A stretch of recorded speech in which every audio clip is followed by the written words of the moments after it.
You don't lose control by delegating. That's not how it works. You lose control by having no system. You can't hand off chaos and expect anything good to happen. Here's what's actually happening right now. You're the bottleneck. Every decision routes through you. The business is capped at exactly your capacity and not 1 inch more. You're tired. You're everywhere at once and somehow still behind. In the next 12 minutes, here's exactly what we're covering. 1. Why delegation keeps failing, even when you're smart about it. 2. The 5 mechanisms that let you hand off work without losing your grip on the outcome. 3. Why the "I tried it once" excuse is the most expensive sentence in business. Let's go. I'm Kevin. I work with Pro Sulum. If you're curious whether a VSA fits your business, the link's in the description. It's just a conversation. Let's talk about why this problem is so common. About 75% of entrepreneurs struggle with delegation. Not find it annoying, struggle. That's 3 out of 4 business owners stuck doing work someone else should be doing. Here's the part nobody says out loud. Tight control and actual control are not the same thing. You think hovering over every task keeps things safe. It doesn't. Micromanagement isn't control. It's the bottleneck wearing a disguise, and a very convincing one. You've heard the excuses, probably said a few yourself. It's faster if I just do it. True, the first time, not the 10th time, not the 100th. Nobody does it exactly like me. Correct, and different isn't wrong. It's just different. The business is me. That one feels true right up until it burns you out completely. Think about it this way. If everything has to pass through you, your business can never be bigger than you. That's not ambition. That's a ceiling. And it's a ceiling you built yourself. One, let me just handle it at a time. There's a trap almost everyone falls into. You delegate a task once, it goes sideways. Maybe the person misunderstood something. Maybe nobody explained it right in the first place. So you yank it back and declare, "I tried delegating and it didn't work." That sentence becomes a permanent rule. And here's why it's such a bad rule. There was never a documented process to check in the first place. You didn't fail at delegating. You failed at documenting. Those are very different problems with very different fixes. Let's get the real thesis on the table, because everything else builds on this. You do not lose control by handing a task to a person. You lose control by having no system for that task to run on. Delegate the process. Keep control of the outcome. Say that back to yourself next time you're gripping a task like it's the last parachute on the plane. Owners who actually get this right grow faster. They also work fewer hours doing it. That's not a coincidence, and it's not luck. It's a direct result of moving control out of their hands and into a system. Nothing mystical about it. So who actually builds a system like that? The person who does this has a specific name, a VSA, a virtual systems architect. Not a virtual assistant, not a task taker. A VSA documents the process, builds the system, and runs it. That's the whole trick.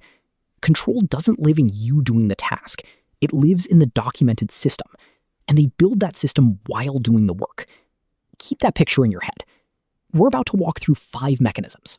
Every single one is how a documented system replaces you standing over someone's shoulder. Mechanism number 1.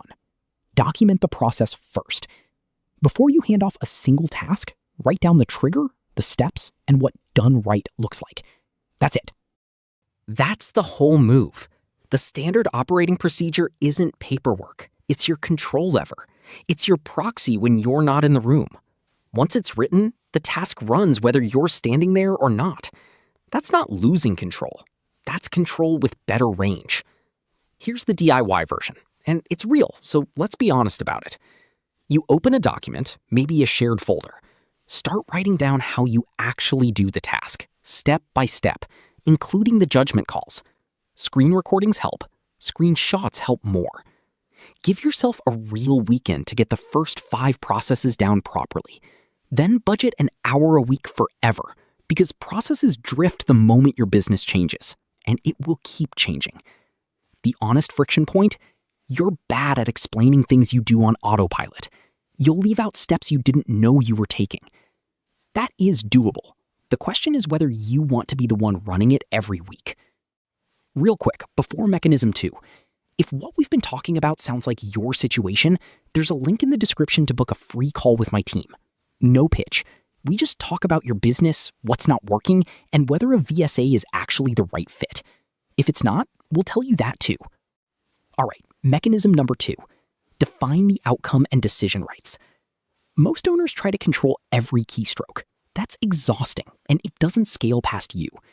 Instead, define what a good result actually looks like. Not the 12 steps to get there, the finish line. Then draw a clear line. What do they decide on their own? What gets escalated to you? That single shift moves you from approval gate to outcome owner. You stop being a bottleneck and start being a standard. The DIY version looks like this. Sit down and write a 1-page outcome brief for each role. What good looks like in plain terms, plus a short list of routine decisions under, say, $100 that don't need your sign-off. Budget a solid afternoon to draft the first batch, then 15 minutes a week adjusting the escalation list as edge cases show up, because they always do. Friction point? Owners chronically set the bar too vague, and vague standards get read as "ask me anyway." That is doable. The question is whether you want to be the one running it every week. Mechanism number 3, delegate by risk level. Don't hand someone the whole business on day one. Start with something low stakes and reversible, a task where a mistake costs you an afternoon, not a client. Let them run it clean a few times, then hand them something slightly bigger. Trust isn't a speech you give someone. It's compounded, one clean rep at a time. This is where the training takes too long complaint usually comes from. It doesn't take long. It takes a sequence. You're just not used to waiting for one. Here's the DIY route. Rank your recurring tasks by 2 things. How bad is it if this goes wrong? How easy is it to undo? Start delegation at the bottom left of that grid. Low damage, easy fix. Use a shared spreadsheet to track it if you want something simple. Plan on a full day mapping and ranking tasks. Then about 20 minutes a week deciding who's earned the next tier. Honest friction? Owners get impatient and skip tiers. They hand over the risky stuff too early, then act shocked when it goes wrong. That is doable. The question is whether you want to be the one running it every week. Mechanism number 4, checkpoints, not hovering. Constant interruption isn't oversight, it's noise, and it trains people to wait for you instead of trusting the process. Replace it with a scheduled review, a simple dashboard, and a short weekly summary. You still see everything. You just see it on a rhythm instead of a reflex. Early visibility catches problems early. Constant interruption just creates constant correction, and constant correction is exhausting for everyone, including you. Here's a simple test. If you're interrupting someone mid-task to ask how it's going, that's hovering. If you're reading a summary they sent you on a schedule, that's a checkpoint. Same information, completely different relationship. DIY version? Build a simple shared dashboard. Even a spreadsheet with a few tracked numbers works fine to start. Put a 15-minute weekly check-in on the calendar. Building the first version takes a few hours. Keeping it alive costs maybe 30 minutes a week updating fields and reading the summary. Friction point, and it's a big one, the dashboard rots the moment you stop maintaining it personally. And you're already stretched thin, which is the whole reason you're delegating in the first place. That is doable. The question is whether you want to be the one running it every week. Mechanism number 5, a feedback loop that improves the system. After every cycle, ask one question. Was the miss the person, or was it the standard operating procedure? Almost every time, it's the process that was unclear, not the person who was careless. Fix the system, not the person. Update the document. Next cycle runs a little smoother. Do that enough times and control doesn't just hold steady, it compounds. DIY version? After each project or each week, spend 15 minutes asking what broke and why. Then actually edit the written process, not just your memory of it. That's the whole loop. Setup is basically free since you already have the document from Mechanism 1. Ongoing cost is 15 to 20 minutes a week, forever. A system you stop updating quietly turns back into chaos. Friction point? Most owners skip this step the second things feel fine. that's exactly when small process gaps turn into big ones. That is doable. The question is whether you want to be the one running it every week. Here's what all 5 of these have in common. None of them are about finding someone you trust more. They're about building something worth trusting in the first place. That's the whole shift in one sentence. And there's a version of this that solves for all 5 at once.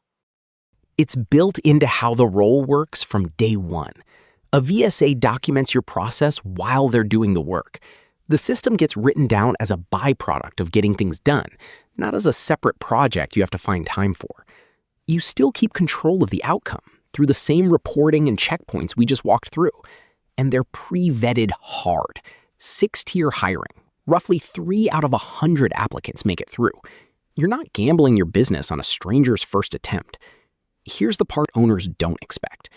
When a normal hire quits, the knowledge walks out the door with them, and you're starting over from zero. When the systems are documented, the control stays in the business, no matter who's running it day to day. A quick real-world shape of this. No names, just the pattern. A food and beverage operator doing about $15 million a year across roughly 10 locations. It went through a full ownership pivot, and the business kept running through it. The documented systems outlived the people who built them. That's not a lucky break. That's what a documented system is actually for. Notice what didn't save that business. It wasn't one owner refusing to let go of the details. It was a system detailed enough that letting go didn't matter. So let's bring this all the way home. You're not a control freak. You just never had a system worth trusting. Every "I tried delegating once" story probably started with a handoff that had no document behind it at all. A VSA documents your process while doing the work. Pro Sulum has placed them across 40+ industries, and they run roughly half the cost of an in-house hire. They keep learning your business. They keep refining the system, and they keep you in control of outcomes without you being chained to every task. If you're at the point where you know something has to change, book a call. It's free. You talk to someone on my team, not a bot, not a form. You tell them what's going on in your business. They'll be straight with you about whether a VSA makes sense for where you are right now. If it does, you'll hear what that looks like and what it costs. If it doesn't, you'll know that too, and you're not out anything. The link's in the description. Just book it. And if this was useful, hit subscribe. We put out one of these every week. Take care of your business. Just stop trying to carry all of it yourself. You were never supposed to.